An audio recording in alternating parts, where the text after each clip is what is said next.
That's just like Shakur. Shakur being smart. Just calling him a duck. That's not being smart though. Like I say, the game been pimping these fighters for 200 years. 200 years, 100 to 200 years, the game been pimping these fighters. You know what I'm saying? Using them up and spitting them out, bro. And these young niggas is getting wild. You know what I'm saying? I just want to know what. I just want him to settle in or the guy opponent and choose who he gonna fight. Cause right now this is taking. He's taking. See, Shakur, he's a talented motherfucker, but I feel like he kind of a follower. He talking about the belts because he taking Crawford. He talking about across 3 different weight classes because he on his key showing. Be you. Right. Who the fuck do you want to fight? We do need to figure out who the he finna fight because it's about time to figure out. So I think he already know whoever he finna fight, it's already signed. Well, shit, who y'all want to see him fight? Man, bro, where do we want to see him fight? And that's what my question was, Bang. Like, is he gonna be at 135, 140? That's what I'm saying. Because they talking about Muratalla at 135, but I done already went into detail about how I feel like them negotiations, Shakur had to give up a little bit in them negotiations to make that happen. Then at 140, it's like he ain't looking at none of the champs at 140. He ain't talking about that. He ain't talking about well, Dalton Smith just got injured. The IBF is vacant, and the WBA. Who the fuck had the WBA? Antoine Russell. So yeah, he ain't looking at 40 really. He ain't looking at nothing at 40 really. You keep bullshit talking about 47, but you keep talking about I'm not a 47-pound fighter and all this other shit, which I understand when they come in at 44. That's still a 147 fight. Right. You don't want nobody to weigh more than you. Yeah, you don't want niggas to weigh more than you. I understand. And you don't got that Floyd kind of cachet and that Floyd name to make a nigga, be like, all right, well, we're going to fight at 44. You might have to just take the fight, come in at 44 and outskill it. Right. You know what I'm saying? Right. But he being super cautious. He don't want to do no like that. He like, I want it as fair as possible.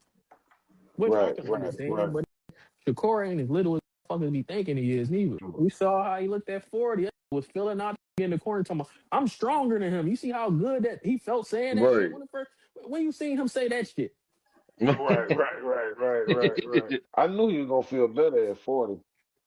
He's still trying to go back down. Like I was saying, man, like I feel like them negotiations gonna get crazy because like you want to be not undisputed. You want to be lineal at 135.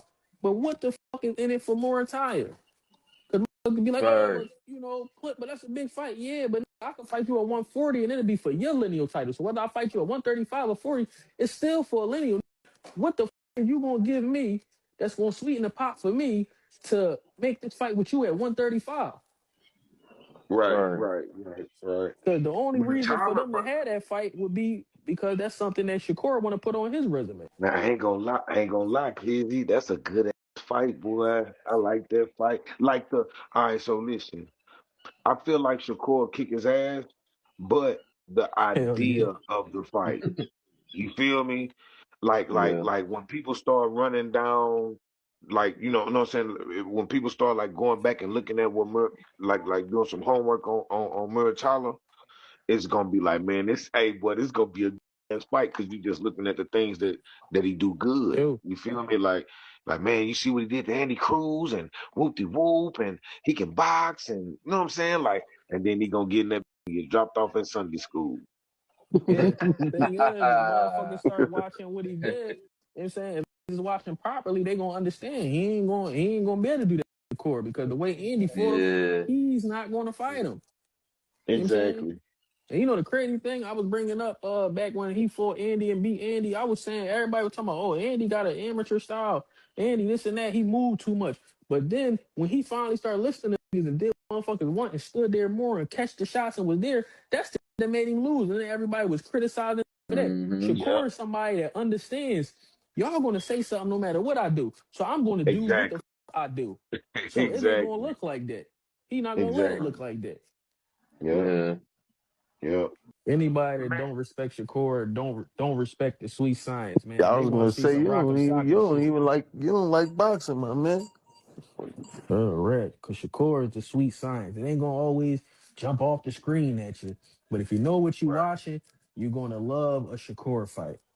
Absolutely, that's just the fact. Because that is more harder to figure out. when you really, if you really got a good eye for what you looking at when you watch a Shakur Stevenson fight, bro, you'll really be like, bro, how in the is he doing this?